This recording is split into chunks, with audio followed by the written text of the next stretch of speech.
Здравейте! Ще ви покажа брутален фокус, който изглежда като камера ефект, но повярвайте ми не. Използва ето тази обикновена стъклена чаша, както може да видите. И тя е естествено прозрачна, през нея се вижда, както може да видите. Ето това шие, което е пълно с вода. И ето това бяло листче, което съм взел от блоков лист и вижте, на него съм нарисувал две стрелки. Нарисувал съм ги с пастел, както може да видите, това е първата, това е втората и сочат на ето тази посока. Надясно.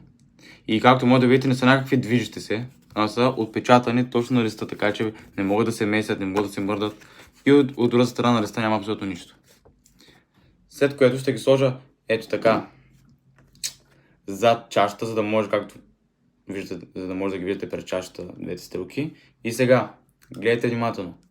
Ще взема ето това шие с вода и когато духна и вижте какво ще стане. Ще започна да наливам чашата с вода.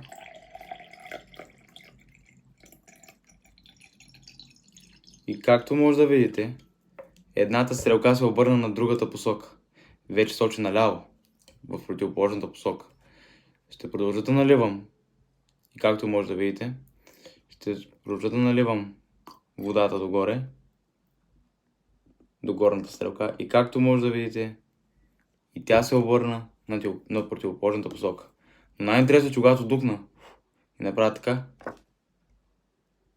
стрелките се връщат в първоначалната си посока, в дясно. И както може да видите, са абсолютно обикновени, няма нищо по тях. И това беше уникалният трик. А чашата е абсолютно обикновена и както видите, през нея се вижда. Ако ви е харесал трикът, се абонирайте за канала и очаквайте следващите интересни видеа. Чао!